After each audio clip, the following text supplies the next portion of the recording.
Hello everyone, I am Piyush Kotak. आपके पास जो चीज है ना, उनकी कदर करो, क्योंकि जो भी चीज आपके पास है वो दुनिया में बहुत से लोग हैं जिनके पास वो चीज नहीं है।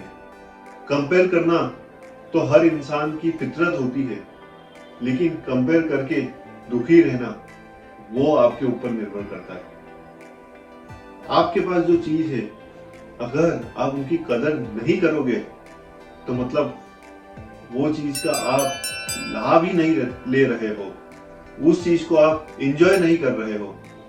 तो ऐसे बहुत से लोग हैं जिनकी चाहत होती है उन चीजों की जो अभी आपके पास है। एक जमींदार था जिसकी बहुत बड़ी जमीन थी। वो वहां पे खेती के लिए बहुत सारे मजदूर बाहर से लाता था और उनसे मजदूरी कराता था, और उस मजदूरी के बदले वो उन्हें कुछ रुपए देता था। तब वो मजदूर हमेशा ये डिस्कस करते थे कि इतनी खेती से इनकम होने के बावजूद वो जो जमींदार है वो उन्हें सिर्फ कुछ रुपए ही देता है, वो भी फसल आने के बाद। तो वो हमेशा कंप्लेन ही करते रहते थे। तभी एक बार बाढ़ आई और सब फसल बर्बाद हो गई। तो सब मजदूर को बेरोजगारी का सामना करना पड़ा।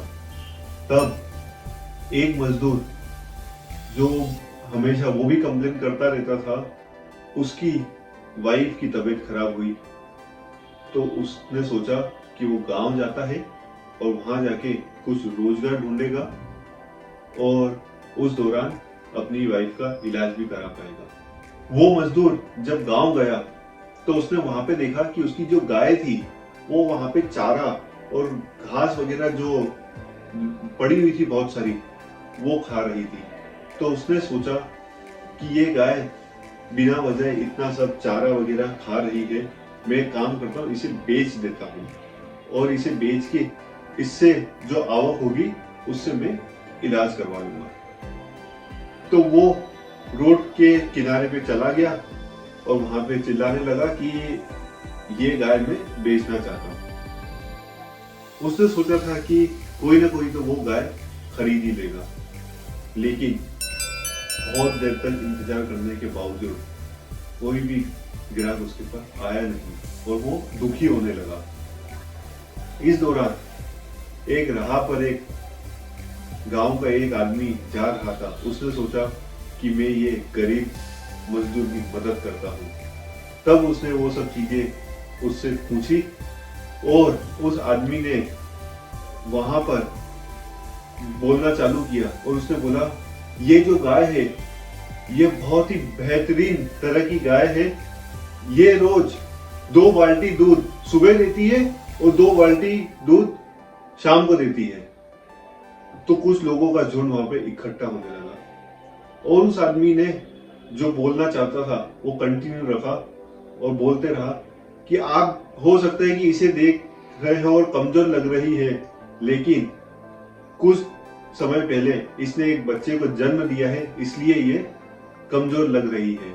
लेकिन इस तरह की गाय आपको बहुत कम मिलेगी और ये बहुत ही बढ़िया प्रजाति की गाय है। तो कुछ लोग उत्सुकता से पूछने लगे कि ये गाय कितने में बेचना चाहते हो। सब लोगों का जोश देखते हुए वो जो मजदूर था उसे रियलाइज होने लगा। तभी उसने उस आदमी से बोला और एकदम से झटके से खड़े होके सब लोगों के सामने बोला कि ये जो गाय है ये बेचने के लायक ही नहीं है, ये बहुत ही बढ़िया गाय है और ये मैं खुद ही रखना चाहता हूं।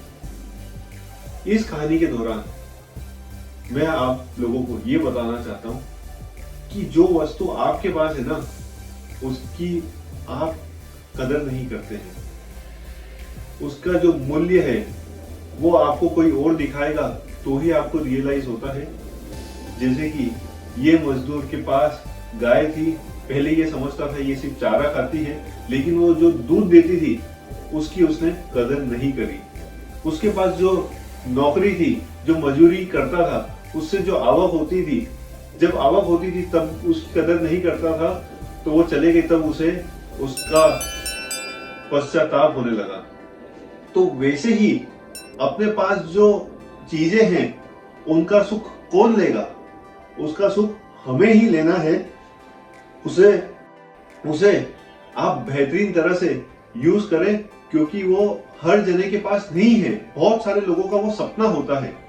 अगर आप उन चीजों को एंजॉय करेंगे, उसका सही यूज करेंगे, तो आप अपनी काबिलियत को भी बढ़ा पाएंगे और अपने माइंडसेट को भी पॉजिटिव रख पाएंगे। जैसे कि ऑर्गेनाइजेशन में बहुत सारे लोग होते हैं अपनी नौकरी से दुखी दिखते हैं, लेकिन बहुत सारे लोग ऐसे होते हैं जो उस नौकरी की चाहत रखते हैं। तो हर एक जना जो काम अपना कर रहा है ना, उसे दिल से करो, और जो वस्तुएं आपके पास है उसकी कदर करो, क्योंकि दुनिया में हर जन की वो चाहत होती है, और आपके पास जो है वो आपकी नसीब के दौरान है। तो उसकी कदर करो, उसका सही यूज करो, क्योंकि उसे यूज करके आप उसे एंजॉय कर सकते हो, ना कि आप हमेशा रिग्रेट करके। तो इसी के साथ मैं कहना चाहता हूं कि आपके पास जो चीज है वो सफिशिएंट है, और आपके जीवन को बेहतरीन बनाने के लिए आपका एटीट्यूड ही मैटर करता है। Thank you so much. Stay connected.